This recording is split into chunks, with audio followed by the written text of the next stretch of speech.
essa questão, por exemplo, né, do carreirismo político. O modo como políticos vão ascendendo na carreira é também importante para a democracia. Por exemplo, o Léo aqui é um jornalista experiente, mas eu tenho convicção de que ele, se ele olhar as primeiras matérias dele, ele não vai gostar muito do que ele vai enxergar. O político também se aprimora quando ele passa muito tempo. Tem que ter um know-how de como faz uma peça legislativa, de como funciona o regimento interno, de como arguir e debater.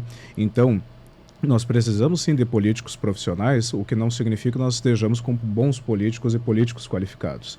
Isso sim, nós podemos pensar, mas também o que é um político qualificado. Agora, por isso que eu volto a dizer, é uma peça legislativa que está sendo pensada dentro do Congresso e para benefício também dessa elite política. Se nós fôssemos brecar, e eu concordo, brecar o carreirismo político do modo como está sendo feito, então, se alguém pretende concorrer a um outro cargo enquanto está na cadeira de vereador, de deputado, etc., então ele tem que se desincompatibilizar e concorrer ao mandato, correndo o risco de ficar então sem mandato nenhum. Ou algo que é... O que não acontece, né? Ele volta, se perdeu, ele volta. Ele fica sem foco ali os meses da eleição e pré-eleitoral e perdeu, volta e tá tudo certo. Continua ganhando o seu salário de vereador, de deputado enquanto está concorrendo, perdeu, retorna. Me permite, tem um problema, acho que... Vamos cruzar as conversas. A Câmara de Porto Alegre estava discutindo recentemente, porque pode acontecer o seguinte, um vereador fica de suplente de deputado. E eventualmente ele é chamado a assumir. Sim. E aí ele tem que deixar a Câmara para assumir como suplente. Isso. Mas ele é só um suplente, o titular pode voltar. E aí ele não pode voltar para a Câmara, porque ele renunciou para poder assumir. Ele tem que renunciar para assumir como suplente. Então, isso estava em debate aqui em Porto Alegre para permitir que ele pudesse voltar. Se eu não estou muito enganado, essa era a discussão. Mas para ver como isso realmente é um problema, né? Ou seja, nós geramos incompatibilidades com esta situação da alternância, né? Porque nós geramos conflitos de interesse do próprio político, né? Em onde ele está e qual que é o foco dele, né? Quando o professor fala, né, precisamos de políticos profissionais, eu não gosto muito da ideia, né? Eu acho que nós precisamos de uma administração pública profissional. A gestão estatal, a burocracia estatal é profissional. O político, ele é um representante do povo. Ele é um representante da democracia, justamente por isso as eleições. Então, a ideia de político profissional é algo que me incomoda um pouco, né? Eu acho que numa república os políticos são representantes temporários do povo e retornam para sua atividade privada quando termina o mandato. Sim. Essa é uma ilusão que nos coloca justamente no cenário que nós nos encontramos hoje do apequenamento do debate público. Se nós olharmos 20, 30 anos atrás, sem entrar no mérito das biografias, mas quando nós tínhamos políticos como José Sarney, Jarbas Passarinho, dentre outros, né, o Itamar Franco, fazendo grandes debates no Congresso Nacional, Fernando Henrique Cardoso, dentre outros. E o que nós olhamos hoje, e aí eu não vou citar nenhum nome para não ter nenhum problema com nenhum político, muito menos com algum partido. Mas o modo como o debate público está sendo feito hoje é um debate pequeno, é um debate mesquinho. Nós não temos mais grandes formuladores de opinião dentro do Congresso Nacional. E isso por si só é preocupante. Mas né? Então não seria melhor mudar a regra justamente... partindo do pressuposto que eu concorde com essa premissa, mas o senhor está suscitando um ponto de uma ausência de estadistas. Se eu puder traduzir dessa forma. Também. E por isso que a política, ela é assim, o próprio Weber colocava a política como uma profissão, né? O Giovanni Sartori também colocava a política como uma profissão. É importante essa formação, o know-how político, né? Ninguém vai chamar um médico para quebrar uma parede, também ninguém vai chamar um pedreiro para atender uma emergência cardíaca.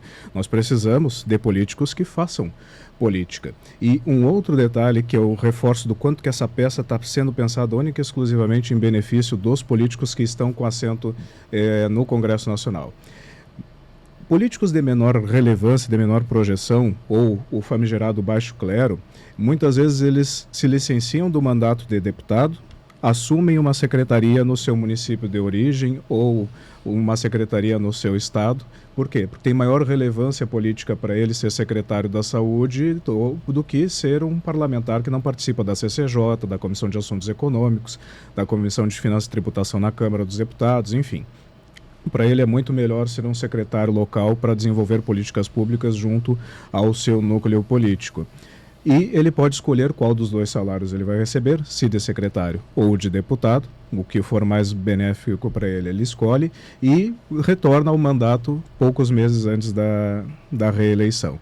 Então, por que nós então não debatemos a obrigatoriedade de renunciar ao mandato legislativo para assumir uma pasta no executivo? Nada disso está sendo debatido. Nós estamos única e exclusivamente focados, por isso que eu digo, é uma cortina de fumaça. Alguém ia aceitar isso, né? Exatamente. Então é uma cortina de fumaça para agradar a opinião pública. Por quê? Hoje, essa ideia de oxigenizar a máquina pública e trocar os políticos do executivo é o que pauta a sociedade. E é compreensível porque nós estamos desagradados como sociedade do modo como as políticas públicas estão sendo desenvolvidas, né? Nós nos tornamos praticamente única e exclusivamente fiscalistas. Tem que fazer mais com menos, né? O debate também está pequeno nesse sentido. Que tipo de Estado nós queremos? E aí vai na linha do que eu havia citado anteriormente. O poder que determinados cargos têm, em especial o Senado Federal, o Oscar Niemeyer, quando desenhou a Câmara dos Deputados com a cúpula côncava e convexa em cada uma das casas, o Senado virado para baixo. Por quê? Porque é um processo de reflexão. Então o mandato tem que ser mais longo. Por quê? Porque eles têm um poder muito influente na República. A população não sabe disso e, consequentemente, há de votar numa lista tão grande que não vai saber exatamente quem é o seu senador, como já não existe debate hoje para o Senado. Tá bem, professor, mas, enfim, Léo, me permite, o fato de haver outras coisas que precisam ser alteradas não significa que esta aqui não possa ser debatida agora, né? Então, essa questão do parlamentar ou do vereador assumir uma secretaria, tá bem. Talvez com uma eleição unificada faça muito mais sentido vedar isso expressamente, né? Eu acho que a vedação da reeleição com a unificação das eleições vai permitir justamente, vai suscitar esses pontos que o senhor levanta, que são legítimos e nisso eu acho que temos acordo. Então, me parece que o fato de haver um debate mais amplo, que é ser necessário um debate mais amplo, não anula o fato de que este debate mais amplo pode ser feito por partes, né? Então, não me parece que seja um movimento do Senado apenas para atender à opinião pública ou uma cortina de fumaça, até porque não me parece haver uma efetiva pressão pública em torno deste tema. Eu acho que existe, né? De novo, vamos ver aqui na interativa, mas acho que existe, mas isso é um feeling, né? Isso é uma percepção pessoal, sem dado concreto. Acho que existe uma tendência da opinião pública de achar que a reeleição é um instrumento de corrupção, de uso da máquina, e que foi algo que não fez bem, né? E que não faz bem para o Brasil. Ok, isso é um ponto. Mas não existe uma pressão popular para que isso seja alterado esse semestre, né? Então, eu acho que o movimento do Senado, ainda mais com uma regra de transição tão longa, é muito mais uma convicção dos políticos brasileiros, dos partidos, né? E aqui não é uma questão ideológica, né? É uma questão institucional. Todos os partidos parecem que estão indo por essa linha. Uma mudança institucional que dê mais racionalidade para o funcionamento da política, né? Tanto com a proibição da reeleição quanto com a unificação das eleições. Acho que é um pouco isso. Não me parece que esse seja um debate reducionista. Esse é um debate pontual, né? Para fazermos uma reforma ampla, né, num Congresso é muito difícil. É muito mais fácil fazer debates pontuais. E me parece que esse debate pode servir para inaugurar discussões sobre outros aspectos do sistema eleitoral brasileiro que são de fundamental necessidade para ser enfrentados. Me parece que sim. Agora, voltando na questão do político profissional, porque acho que esse é um ponto que merece ser explorado aqui entre nós, né, acadêmicos, professor, o senhor citou o Max Weber, mas a política é uma vocação, né? A política é uma profissão. O político não necessariamente é uma profissão, né? A participação da política é uma obrigação, um dever da cidadania, né? Agora, nós não podemos imaginar um sistema democrático onde os mesmos nomes, as mesmas famílias, as mesmas pessoas se alternam e se reelegem longamente. Por mais que isso aconteça em democracias, não é o ideal. Se o colega me permite um breve à parte de poucos segundos, mas isso acontece ao redor do planeta. Basta ver a influência que os Clinton ainda tem no Partido Democrata estadunidense. Isso é positivo? Sim, porque nós precisamos de pessoas que tenham um know-how de debater políticas públicas. Tem que ter um know-how de fazer articulações políticas. Então seria melhor voltarmos a uma aristocracia, onde temos pessoas estudadas que participam da política e são profissionais nisso. Não necessariamente pessoas estudadas. Nós não podemos confundir as duas coisas, porque existem excelentes articuladores políticos com ensino médio, né? Inclusive nós temos um dos nossos senadores que tem o ensino médio, é um exímio articulador político. A política, ela é inclusive uma das questões que sempre, particularmente se nós fôssemos fazer um profundo debate, eu até concordaria com uma proposta do antigo senador Cristóvão Buarque, que acreditava que pequenos municípios na Câmara de Vereadores, por se reunirem uma vez por semana, os vereadores não precisavam de salário. Particularmente eu concordo. Aí todos seriam secretários. Agora, eu também penso a importância de um salário de vereador, por quê? Porque a porta de entrada, muitas vezes, de um líder sindical, de uma doméstica, de um pedreiro que se candidata a vereador e passa a exercer essa representatividade da camada da população que muitas vezes não se enxerga em um cargo público. E essa ascensão que vai sendo feita, nós precisamos costurar grandes acordos políticos, porque senão nós vamos para o pior dos casos, que é uma autocracia ou um totalitarismo. A política, ela tem também esse sentido de permitir e de outorgar que os políticos que sabem, o savoir-faire, né, o saber fazer política, costurem acordos para aprovar peças legislativas polêmicas, para dar sustentação para um governo, para dar estabilidade para uma democracia. Recentemente nós vimos o risco que a nossa democracia correu e foi graças à classe política que nós podemos sobreviver. Mas veja que nada disso está anulado com a vedação da reeleição para o executivo. Um senador pode se reeleger 5, 10, 15, 20, 25 anos nessa proposta. Um deputado, um vereador também.